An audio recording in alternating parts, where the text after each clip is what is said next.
Hello everyone, it's Matt again for a third time today. I did reviews of the first two George Harrison albums earlier today, and we'll get back to those shortly. But I thought I would do a little change of pace here for my third video of the day. I had done the Beach Boys albums in order of release here and wrapped that up not too long ago, which took quite a while to get through all the albums, but wanted to also do the solo albums of Brian Wilson, so I thought I would do that for my third video tonight.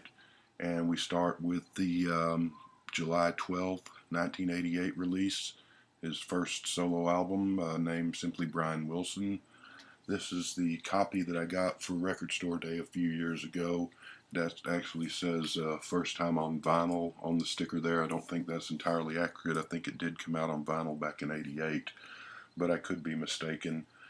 So you get the regular album, and then you get a second disc of bonus tracks with this particular release. So there's the cover, pretty good cover, just a half profile shot of Brian there in the corner, and you flip the album around and you get the other half of the profile song listing, just a sleeve with the two albums in it. We'll show you the albums are on kind of a marbled blue vinyl. That's pretty cool. Sort of a aquamarine ocean blue vinyl on the Sire label, which is what the album came out on originally. And get that back in there. And then here's the bonus disc, which is the same blue marbled vinyl there. And you have your two inner sleeves, which has this is the regular album sleeve, has the lyrics to the songs, and on the other side it's got another picture of Brian and some information on the album, who played on it and produced it and so forth. And here's the sleeve for the bonus disc, has the words to the songs that are the bonus songs, and then the other side of the sleeve is kind of a neat marbled blue pattern there. So this is the first album that was written and produced by Brian since the Beach Boys' 1977 album Love You, which is a great album, by the way. You should check that one out. And didn't do too well. It only got to number 54 on the chart, which is a shame because this is a really solid album. It's wasn't a lot of great albums out in 1988. I think you had well, you didn't have very much. You had a Traveling Wilburys album and a couple other things, and it wasn't a very good year for music. And this is a really good album, and it's a shame that it didn't do better than number 54. But such is life, unfortunately. Sad too that Kokomo came out on July 18th of 1988, the Beach Boys single, and one of their worst songs, and that ended up going to number one. And this album that's substantially superior to that song or to anything the Beach Boys were doing at that time sort of didn't do anything, though it did get good reviews, generally speaking. So yeah, the Beach Boys were kind of in a funk at this period, even though they would have a number one hit single with Kokomo. Wasn't a very good song, but their albums through the mid to late 80s were not their best, to say the least. But this is a very solid return after years of having problems with depression and drugs and just all sorts of bad things. Brian finally started to bounce back, even though, unfortunately, he was still under the care of Dr. Eugene Landy, who just compounded his problems further, and who, in fact, took writing credits on a lot of the songs on these albums, which was subsequently removed after Brian sued to get Landy out of his life. So different producers on this album. Jeff Lynne shows up on one song and co-wrote a song with him and produced, and Andy Paley and different people. All sorts of drama with this album that Landy was driving everyone crazy, including Brian and the people, the musicians and the producers working on the album. Story goes that when Dr. Landy was not around, Brian really opened up and shined and did great as far as putting together the songs and writing the songs and performing the songs. So a bit of a soap opera there, but instead of focusing on all that, I figure we just focus on the music because there's some really good stuff here. And Brian's first solo album is better than really probably any Beach Boys album since Love You in '77, even though some of the subsequent ones had their moments. But this is the first really solid album, even though it's a solo album, to come along in more than a decade. So side one opens with Love and Mercy, which was a single that didn't chart, believe it or not. Kokomo makes it to #1 and this doesn't chart. It's a crazy world. But Brian said he wrote the song because a lot of people don't wake up with love or don't wake up knowing that they're wanted or that they're important. So that's good intention. Lyrics are a little childlike and simplistic, but they're also powerful and meaningful at the same time. Bit of an 80s production, but a great song and a great single that should have done a lot better than not charting. Should have been the #1 hit instead of Kokomo, if you ask me. And of course, this was the title song in the movie about Brian Wilson that came out back in, I think, 2014.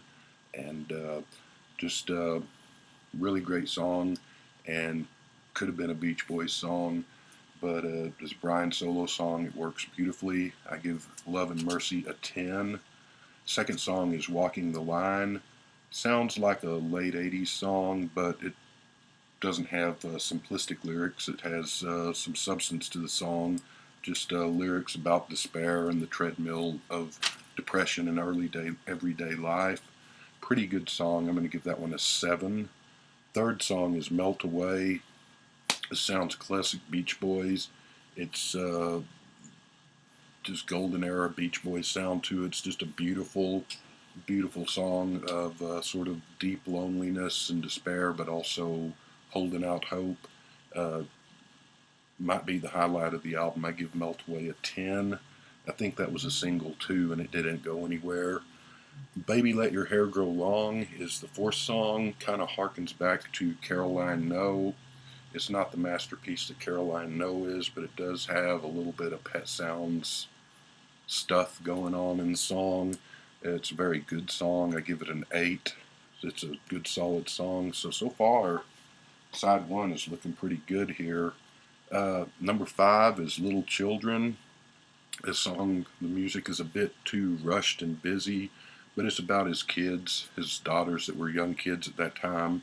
It's touching and cute in its own way. It's a pretty good song. I'm going to give it a 6. #6 is One for the Boys. The Boys being the Beach Boys, and this is an a cappella song with no real lyrics, but just harmonizing. Kind of some of the stuff you heard, like Our Prayer on the Smile album, and harkening back to some of the old Beach Boys harmonizing. It's a beautiful little thing. I'm going to give it an 8. Seventh and final song on side one is There's So Many, which is sort of a song about trying again, taking a chance again, but also why is it taking so long for things to work out, wondering about that. He's singing to himself. Then at the end is sort of reference to the planet spinning around, that, you get caught up in your own problems and you forget that the whole world's going on out there around you. Really good song, really good ending to side one. I'm going to give that a 10 as well. Side two opens with Nighttime, which sounds very 1988-ish in production and sound. I guess it's his attempt to be contemporary for that time, 1988. It's also got that horrible, terrible 80s light beer commercial saxophone sound in it. Sort of a blah song. I'm going to give it a 5. Let It Shine is the song with Jeff Lynne. You think it's nothing special when the song starts off, or at least I did in the first 30 seconds or minute. I thought this is just sort of so-so. But it picks up into the song. The vocals are really nice, and it kind of ends up with a big production. But it's a big production, but at the same time it's not a big production. It's not overproduced and busy. It's just sort of a natural, sort of big sounding song that it grows into. I'm going to give it a 7.5. It's a pretty good one. And third song on side 2 is Meet Me in My Dream Tonight, which is first few listens it's just so, but it grows on you over time and to a pretty solid song. I'm going to give that an 8. And we end the album with a song called Rio Grande, which is harkens back to the Beatles, the Beach Boys of '67, the Smile era Beach Boys. It sounds like the whole heroes and villains and the Elements suite, and it's sort of different components of music stuck together the way he did with Good Vibrations and Much a Smile. And so you just feel like you're back in '67. It's sort of an American Western, sort of little mini opera, I guess. Just changes key and changes tone and keeps a nice little story going. Also kind of reminiscent of A Quick One While He's Away by The Who. And great song, great way to end the album. Rio Grande gets a 10. Then you have the album of bonus tracks, and some of these are just demos of the songs that are on the regular album, so I'm not going to really review those.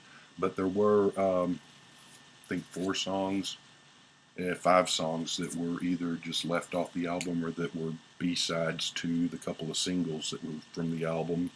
The first one is He Couldn't Get His Poor Old Body to Move. This is just sort of a song about getting motivated and doing something to get yourself out of your depression.